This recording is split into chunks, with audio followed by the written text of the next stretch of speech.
Assalamualaikum warahmatullahi wabarakatuh. Alhamdulillah allazi khalaqa syahru ramadana allazi anzala fihi al-Qur'an hudal linnas wa bainati minal huda wal furqan. Wassalatu wassalamu ala nabiyyina sayyidina Muhammadin wa ala alihi wa sahbihi wa tabi'ina lahum bi ihsanin ila yaumil akhiril ayam. Amma ba'du, hadratal muhtaramin summa ila hadratil kiram min jami'i saikhina ayuhal mukarramun sahibal fudala allazi yakhduruna fi hadza masjid jami' al ihsan. Zadakallahu nuran wa ihsanan. Rabbana zidna ilman warzuqna fahman waj'alna minas sholihin.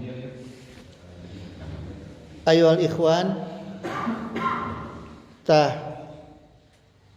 pada kesempatan ayeuna urang kupas perkawis Ramadan ya, karena kita akan memasuki bulan Ramadan. Jadi biasanya jamaah sekalian,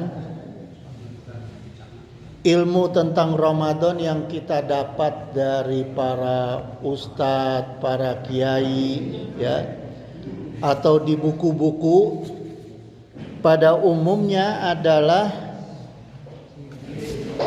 biasanya yang berkaitan dengan manfaat puasa Ramadan,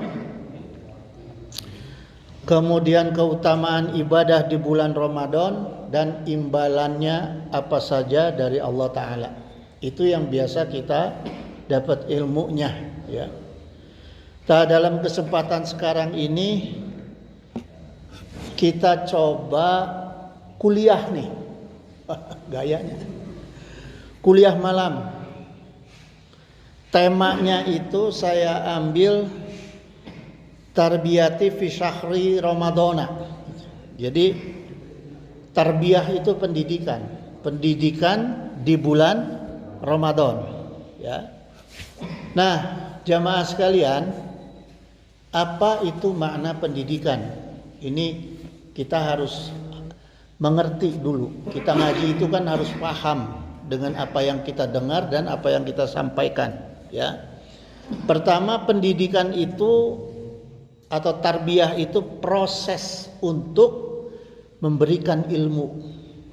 Itu pendidikan tarbiyah ya. Kalau pelajaran itu ilmu yang diajarkan gitu. Jadi yang kita kupas sekarang ini kajian tentang tauhid untuk memahami kenapa Allah Subhanahu wa taala menjadikan bulan Ramadan ya, menciptakan bulan Ramadan sebagai bulan yang mewajibkan kita puasa 1 bulan penuh wajib. 11 bulan lainnya enggak, hanya bulan Ramadan. Nah, kenapa? Kan kalau kita mau iman kita harus tahu. Gimana kita mau yakin kalau kita enggak tahu ya? Kalau kita enggak mengerti, bagaimana kita yakin? Jadi selama iya orang puasa Ramadan itu karena apa? Ya. Nah, jadi harus dijawab ini jamaah, ya. Kita harus paham kenapa Allah mewajibkan 1 bulan penuh di bulan Ramadan untuk berpuasa, ya, dan ibadah-ibadah lainnya. Pertanyaannya, sebelum masuk ke sana, jamaah, ini saya telaah, saya buat pertanyaan sendiri ya, yang akan kita kupas ini. Pertama, ada proses tarbiyah akidah apa di dalam bulan Ramadan? Ya, pelajaran akidah apa nih? Proses pelajaran akidah apa aja yang bisa kita dapat selama bulan Ramadan? Itu pertama ya. Pertanyaan yang kedua, ada pelajaran tauhid zat dan sifat Allah apa ya, ketika Allah memerintahkan puasa dan ibadah lainnya di bulan Ramadan. Kan harusnya ada kaitan nih. Kaitan dengan zat dan sifat Allah. Karena yang namanya keinginan terkait dengan sifat, ya. Kemudian yang ketiga, jemaah sekalian, apa saja keuntungan dohir dan batin bagi kita yang taat terhadap perintah Allah untuk beribadah di bulan Ramadan. Nah, 3 pertanyaan ini kalau bisa terjawab dengan baik, maka akan menjadi lebih iman kita kepada bulan Ramadan dan segala ibadah di dalamnya, ya. Karena kadang-kadang kita ibadah puasa juga di bulan Ramadan kalau cuma karena dengar dari ustadz, dari kiai, wudunya ditelen. Ketelen ge antep we gitu, ya. Itu jemaah. Jadi kita mesti tafakur ini. Sesungguhnya di dalam bulan Ramadan itu ada tarbiyah tauhid apa saja, ya. Pertama, bahwa iradah Allah di antaranya ada sifat iradah syar'iyah dan iradah kauniyah. Gitu. Ya. Ini iradah Allah, ya. Sifat iradah kauniyah itu dibarengi dengan sifat masyiahnya Allah gitu. Atau iradah kauniyah itu seperti gini jemaah. Keinginan Allah yang bersifat umum. Ya, iradah itu kan keinginan, ya. Yang bersifat umum atau keinginan Allah yang mencakup semua kejadian pada makhluk. Itu iradah kauniyah, ya. Seperti misalnya makhluk itu mendapatkan rezeki, makhluk itu sehat, makhluk itu mati dan lain-lain, itu iradah kauniyah. Artinya umum sifatnya.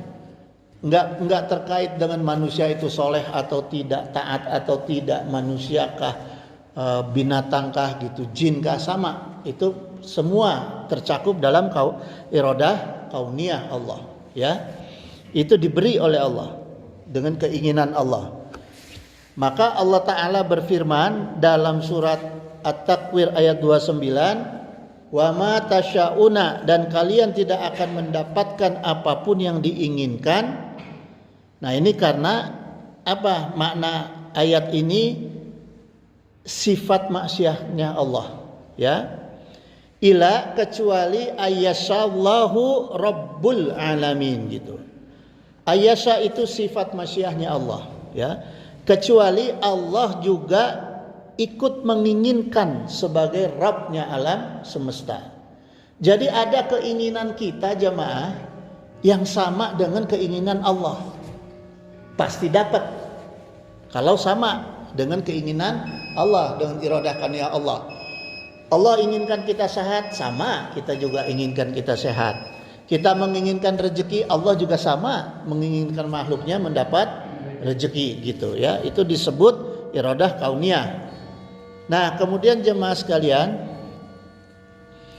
akidah iradah kauniyahnya Allah itu sesuatu yang bersesuaian dengan fitrah manusia. Apa saja fitrah manusia itu pasti ada iradah Allah di situ, ya.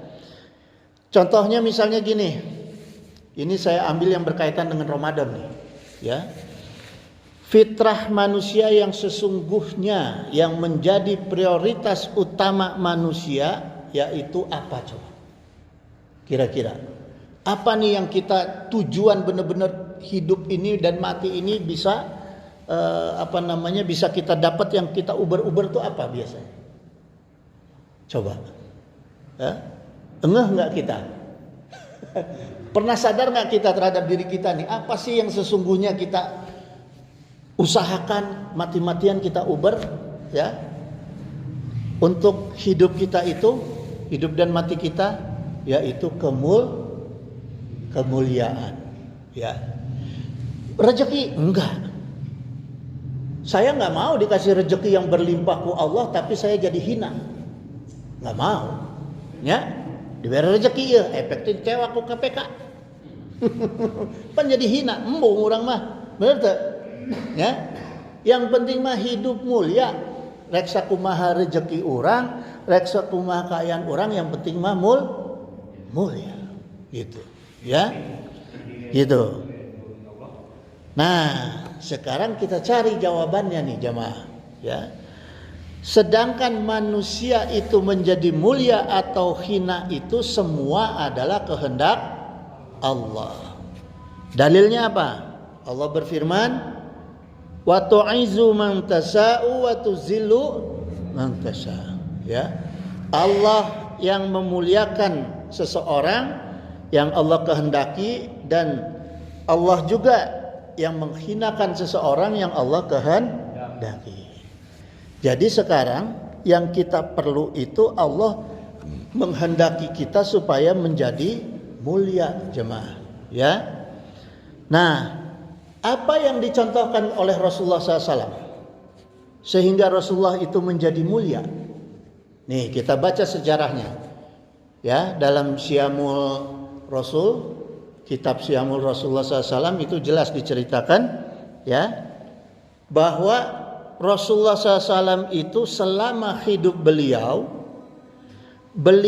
itu tidak pernah kecewa kalau dihina.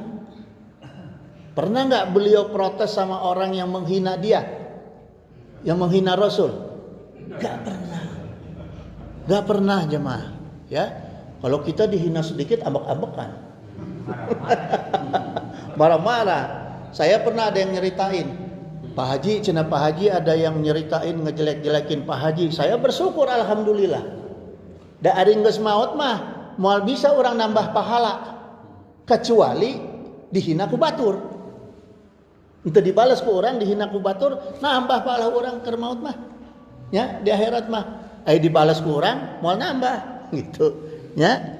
Nah, kemudian yang kedua, Rasulullah SAW itu tidak pernah sombong ketika dimuliakan orang. Apakah Rasulullah ketika diangkat jadi pemimpin umat Islam sadunia terus hidupnya jadi mewah-mewah? Enggak, ya. Apakah jadi kaya raja? Enggak, gitu. Ya, tetap aja Rasulullah bersahaja gitu, ya. Nah, kemudian jemaah sekalian, bagaimana cara kita mendapat kemuliaan dari Allah Subhanahu wa taala? Allah taala berfirman dalam surat Al-Hujurat ayat 13, "Inna akramakum indallahi atqakum." Ya. Jadi apa di sini yang Allah jelaskan ini? Ya. Sungguh yang paling mulia di antara kalian di sisi Allah adalah yang paling takwa di antara kalian, ya. Nah, cara kita mendapatkan ketakwaan yang paling efektif, ya, paling efektif itu artinya yang paling tidak disengaja atau disengaja tapi kita dapat ketakwaan itu, ya, yaitu Allah Ta'ala berfirman dalam Al-Baqarah 183, ya.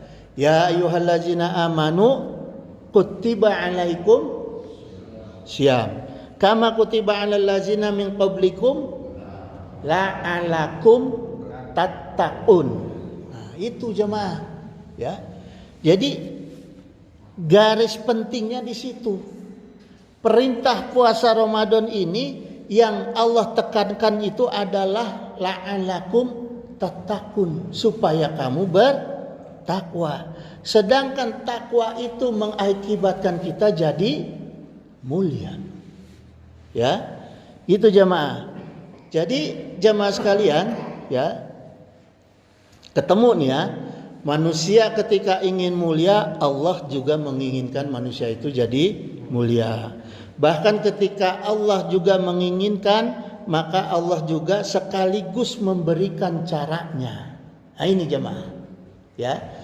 Jadi kalau kita menginginkan sesuatu di hidup di alam dunia maupun di akhirat, kalau Allah nggak ngajarin caranya untuk mendapatkan itu di Quran dan di Sunnah, berarti Allah tidak berkehendak. Itu kata kuncinya jemaah, ya. Apa keinginan kita yang sama dengan keinginan Allah ketika Allah mengajarkan caranya? Ada di mana? Ada di Quran dan ada di Sunnah, gitu, ya.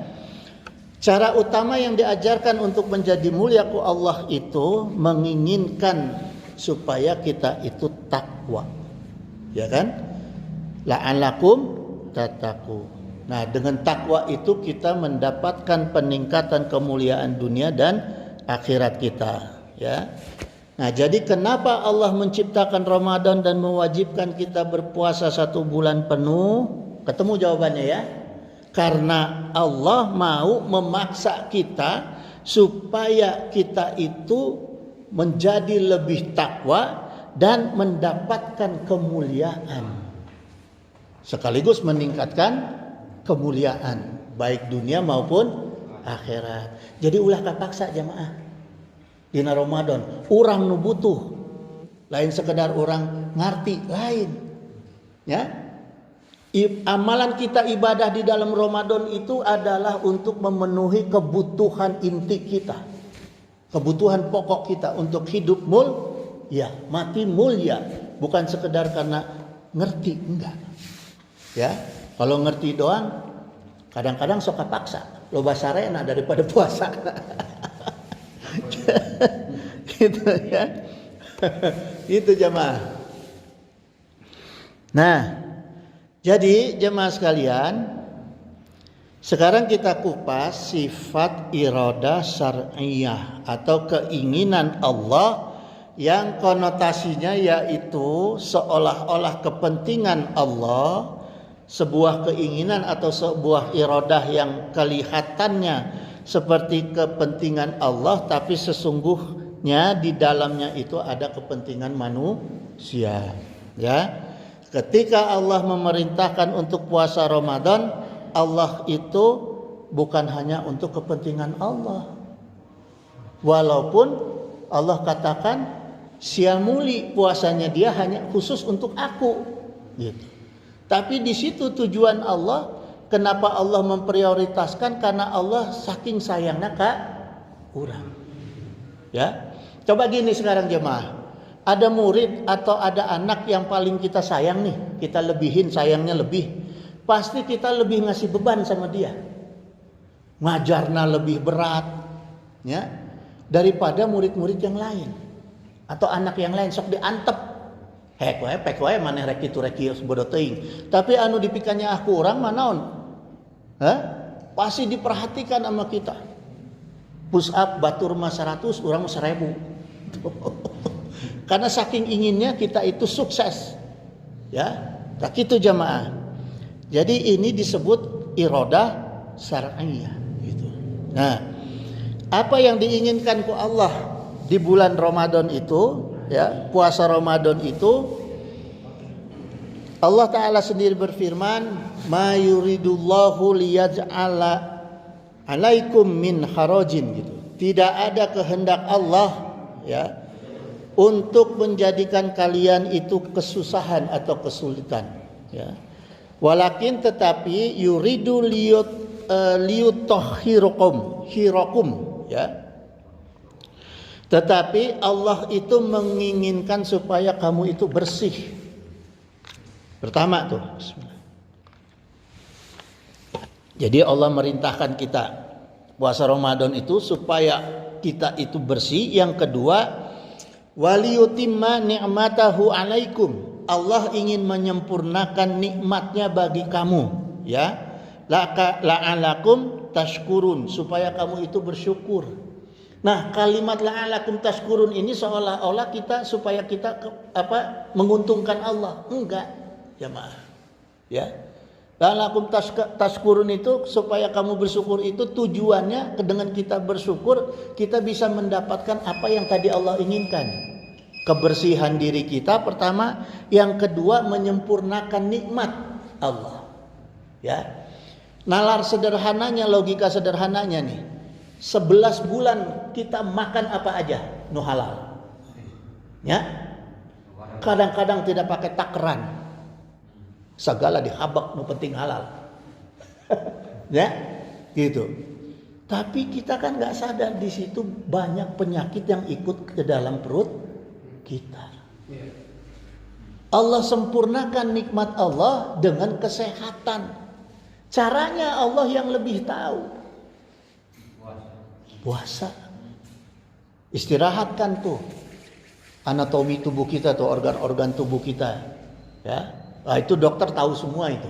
Kalau nanya sama dokter, semua dokter mau kafir mau muslim semua jawabnya sama. Obat terbaik itu adalah puasa.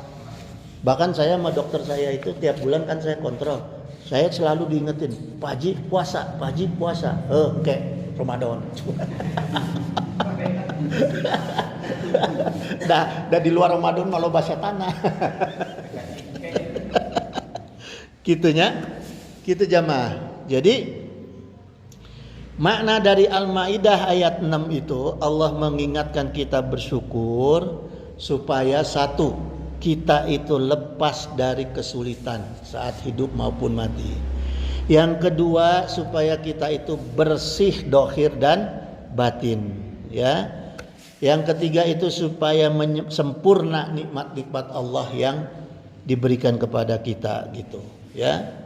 Nah, kemudian pertanyaannya jemaah, ini saya bikin kajiannya seperti ini supaya terstruktur ya, gampang kita nyimpen di kepala kita. Bagaimana cara supaya kita bisa bersyukur? Untuk kita bisa bersyukur terutama dalam perintah puasa Ramadan dan ibadah-ibadah lain di bulan Ramadan itu, kita perlu memahami sifat iradah syar'iyahnya Allah. Itu pertama, ya. Tapi kenapa tidak semua manusia dapat memahami iradahnya Allah? Nah, ini yang harus kita jawab nih. Ada kondisi manusia yang digambarkan oleh Imam Ghazali, ya, bahwa manusia itu kenapa bisa sulit memahami iradah Allah, ya. Dijelaskannya gini, jamaah sekalian. Qala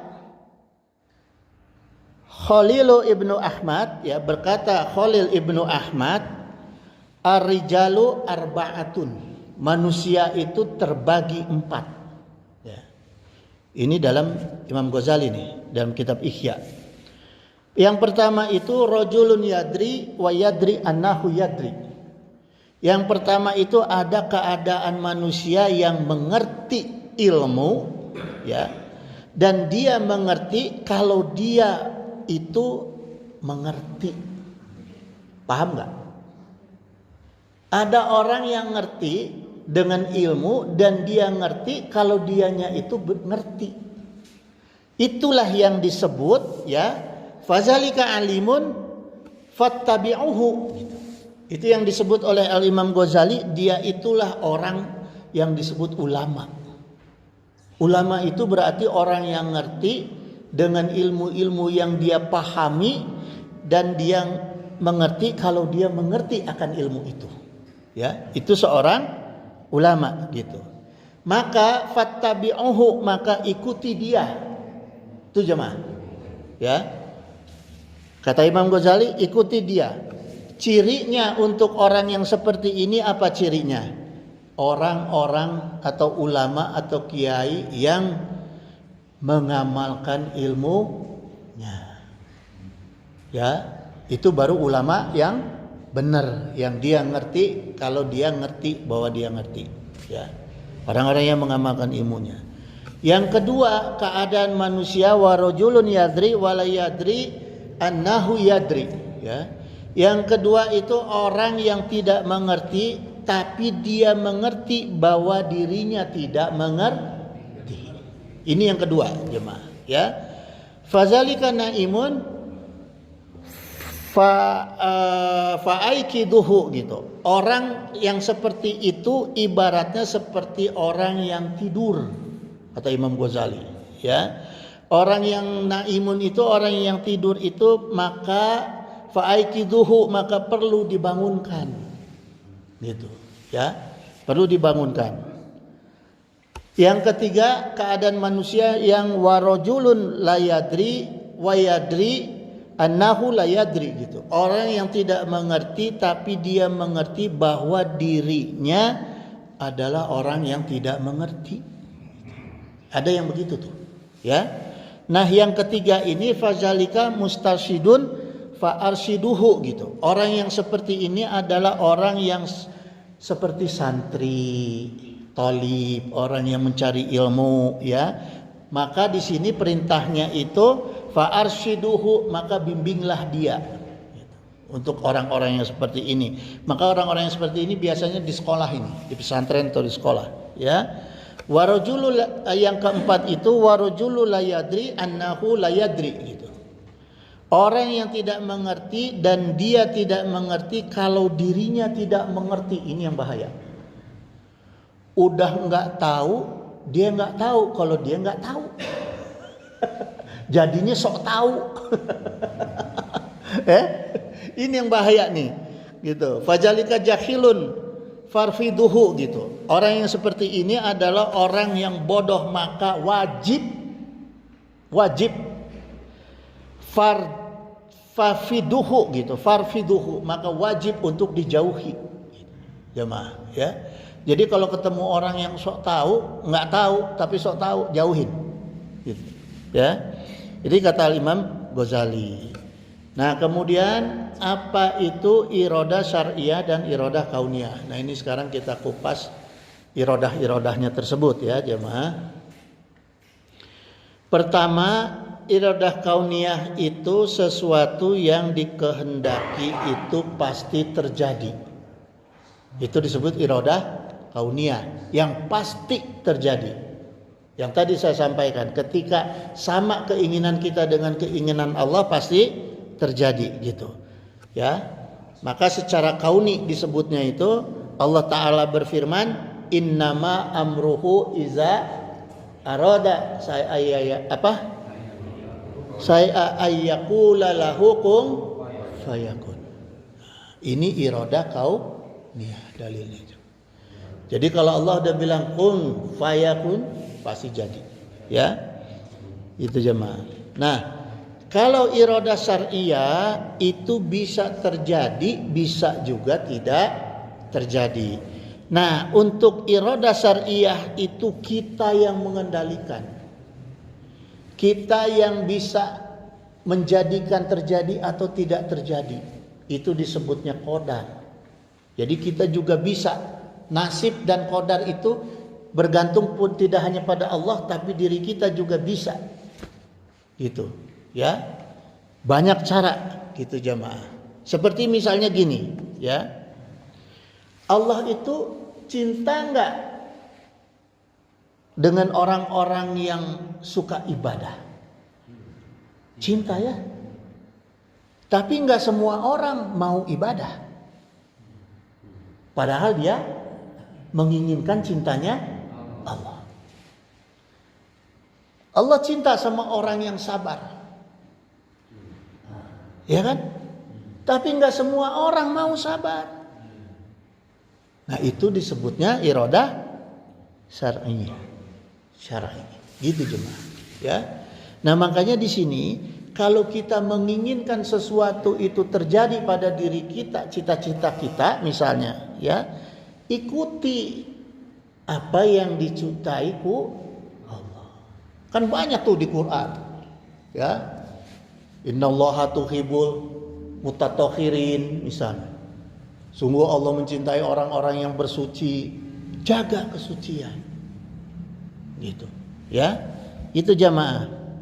Nah, kemudian terkait dengan Ramadan ini, tarbiyah apa di dalam bulan Ramadan yang bisa kita pelajari? Ada 4 irodah syariah. Ingat ya, irodah syariah. Kehendak Allah di dalam bulan Ramadan, ya, yang perintahnya itu adalah bentuknya syariah. Seperti apa misalnya? Puasa, qiyamul lail, ngaji Quran, zakat, infak, sedekah. Itu 4, ya, 4 irodah syariah utamanya Allah. Kenapa Allah tidak tetapkan dalam irodah kauniyah? Karena di sini peran kita penting. Ya, kita nggak bisa melepaskan diri leha-leha nyantai, nggak bisa. Tunggu kehendak Allah, nggak bisa. Gitu. Maka Allah masukkan dalam perkara puasa, qiyamul lail, ngaji Quran dan zakat, infak, sedekah itu masuk dalam irodah syar'iyah. Artinya kita yang mengusahakan jemaah. Ikhtiar. Harus kuat kita ikhtiarnya, ya. Karena apa? Allah cuma ngasih janji. Dari 4 perkara tadi menjadi iradah syariah, Allah kasih janji untuk jadi motivasi kita. Supaya kita mau nyambungin keinginan kita dengan iradah Allah. Ya. Seperti misalnya janji Allah mengenai puasa, janji Allah mengenai qiyamul lail, di antaranya Lailatul Qadar, janji Allah tentang ngaji Quran, janji Allah tentang zakat, infak, sedekah, ya. Semua itu ada janji-janji Allah di situ. Cuma persoalannya karena ini iradah syariah, kita tuh nggak semangat. Kenapa nggak semangat? Nggak percaya sama janjinya Allah. Itu masalahnya jemaah. Hari ke janji penguasa percaya terus, padahal dibohongin terus. Tapi dibohongin terus, tapi percaya terus. Allah pernah nggak janjinya bohong? Tapi kita nggak percaya terus. Itu masalahnya jemaah. Maka jangan suudon sama Allah. Nasib gua kok gini ya? Hah? Takdir gua kok gini ya? Gitu kan? Ya? Tapi dia nggak mempelajari nih iradah syariahnya Allah. Itu masalahnya. Sama janji Allah dia nggak percaya. Sorry ye, kan begitu kata Allah ntar. Ya, gitu jemaah. Tuh. Ya. Nah, kemudian jemaah sekalian, iradah syariah Allah itu dengan janji-janjinya Allah itu setelah Ramadan, ya kalau kita kaji ke depan, setelah Ramadan itu akan menjadikan kita pribadi yang selalu bersabar. Pertama nih keuntungannya, ya, dalam menegakkan ibadah, meningkatkan ketakwaan dan ketawakalan kepada Allah. Itu yang inti utama. Setelah Idul Fitri. Yang kedua, menjadikan kita sebagai individu yang selalu bertobat ketika berbuat salah. Itu, jemaah, ya. Yang ketiga, menjadi pribadi yang berjiwa sosial tinggi dan peka terhadap kesusahan lingkungan, keadaan lingkungan. Gitu. Yang keempat, menjadi pribadi yang sungguh-sungguh bersyukur kepada Allah karena selama Ramadan dan seterusnya kita selalu diberikan ampunan dan nikmat dari Allah Subhanahu wa taala. Ya. Gitu jemaah. Maka setelah Ramadan, bulan-bulan berikutnya iradah kauniyah Allah itu kepada kita, artinya iradah yang pasti nih ya, iradah kauniyah, iradah yang pasti, yaitu iftar. Artinya kita nggak pernah akan kelaparan dari mulai 1 Syawal sampai 1 Ramadan, nggak akan pernah kelaparan. Ini janji Allah, ya. Kalau penjelasannya nanti di pertemuan bulan puasa, insya Allah saya ada waktu. Saya akan kupas mengenai apa saja janji Allah, keuntungan, benefit dalam melaksanakan, mengamalkan ibadah Ramadan. Ya, ini yang saya kupas sekarang kulit-kulitnya nih. Ya, yang berikutnya pasca Ramadan itu kita akan mendapatkan kebiasaan-kebiasaan yang bersifat ukhuwah, akan mudah diberikan jalan ke Allah untuk bersilaturahmi, untuk ukhuwah, ya. Kemudian juga akan mudah bagi kita untuk melakukan puasa sunnah. Kemudian qiyamul lail. Kalau di bulan Ramadan taraweh, berarti di luar Ramadan kita tahajud misalnya, ya. Terus yang berikutnya iradah kauniyah berikutnya yaitu Allah akan memudahkan kita untuk bersedekah atau berinfak, ya, karena dilatih ku Allah di Ramadan kita melakukan zakat, infak dan sedekah, ya. Nah, amaliyah yang 4 utama tadi itu jamaah sekalian, saya simpulkan nanti definisi janji-janjinya Allah saya terangin, ya, pertemuan berikut aja. Ini sekarang sebagai kesimpulannya, ya. Ketika kita taat pada iradahnya Allah dalam ketika Allah menciptakan bulan Ramadan dan taat pada perintah-perintah Allah yang berkaitan dengan bulan Ramadan, di luar Ramadan Allah akan membukakan pintu rizki. Itu jaminan jamaah. Jadi kalau kita mau introspeksi ini mumpung belum Ramadan, ya, begitu masuk Ramadan, persiapan dari malamnya mau sahur, kita tuh udah start tuh injek gas. Pelajari benar-benar apa kita mau ngapain supaya kita bisa dapat kesempurnaan ibadah dan iradah Allah di bulan Ramadan. Itu jemaah, ya. Maka kita nggak akan pernah nyesel. Dan saya jamin nggak mungkin kita akan nyesel, oh Allah ini nipu, enggak. Kalau kita benar, ya. Kalau kita kecewa itu karena kitanya nggak benar, gitu, ya. Itu jemaah sekalian. Jam berapa nih? Mau diterusin, mau lanjut? Ada yang ditanyakan dulu, Pak. Oke. Itu mengenai tentang puasa kita yang akan kita hadapi sekarang. Nah, sehubungan di kita yang akan menjalankan tersebut tuh masih punya beban tentang puasa yang tempo dulu. Kalau dikaitkan dengan yang sekarang misalkan kita itu istiqomah menjalankan ibadah sahur, tapi di belakangnya kita itu setahun yang lalu itu kita masih punya beban utang. Nah, kaitannya kita gimana itu urusannya? Ya ada ya. Kudu dikodohan tapi can bayar gitu lah itu nama.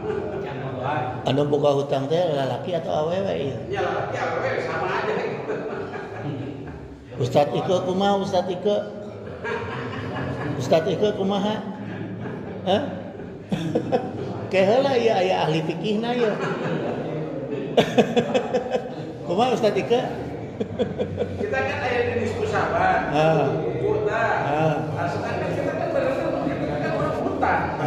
Kita perlu bayar karena menghadapi puasa aja namun karena hutang jadi bayar. Kalau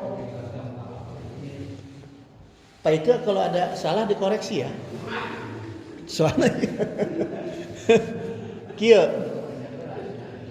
kalau kodok terkait dengan kodok itu ya kalau untuk perempuan kan udah wajib tuh.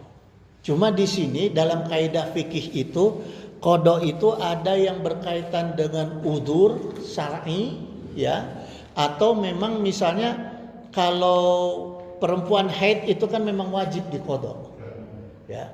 Nah kalau misalnya ternyata tahun ini enggak kodoknya 11 baru pelaksanakan 7, sisa 3 ditambahkan dengan yang dikodok tahun ini di pasca Ramadan berikutnya.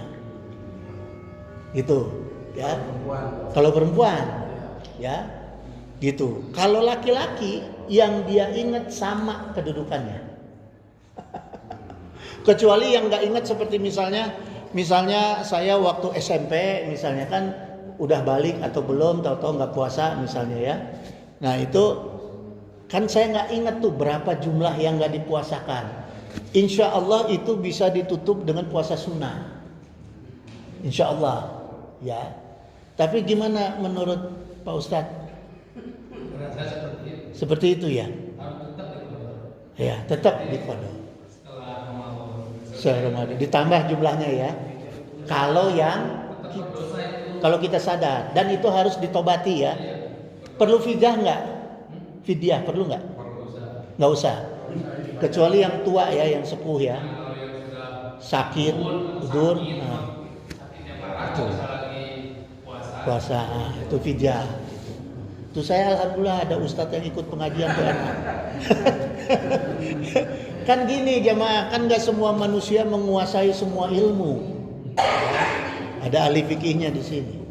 Gitu jamaah. Hah? Ada lagi yang mau ditanya? Enggak, masalahnya bukan apa-apa. Ada yang menjelaskan tentang hal semacam itu. Apalagi beban berat untuk laki-laki. Karena mana 1 tahun sampai teka bayar tilu acan. Nah, mana hutang, enak terus tutup buku. Mau urusan mana yang harus itulah bahasana. Nya Ari masih ingat mah wajib bayar. Betul, tapi kan bayar gelas gitu. Yang sekarang nggak harus. Jadi tetap kita dalam mengisi Ramadannya tetap berpatokan pada iroda syariah dan iroda kauniyah. Jangan terpengaruh dengan dosa kita, dengan utang kita.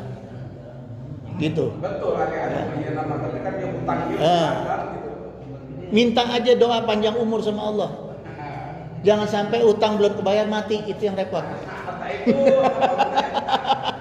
Macam namanya lah misalkan mau akhir waktu orang di Ramadan kita cuma tanggung jawab lagi Gitu. Nah, selain itu jamaah, yang penting juga adalah kita taubat. Bukan saya memudahkan tobat urusan habluminallah dengan habluminanas, bukan.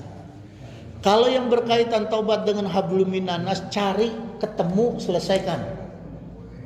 Tapi yang berkaitan dengan habluminallah, ya Allah hulazi muqallibal qulub. Kadang-kadang Allah menjadikan kita taat. Kadang-kadang Allah menjadikan kita tidak taat. Nah, di situ yang penting kita tobat dulu. Tapi jangan sampai kita udah kodok nggak dibayar, nggak mau tobat, nggak jago, ulah, gitu. Ya, Nondi. Hah? Udah, tutup ya. Wallahul musta'in ala kulli halin.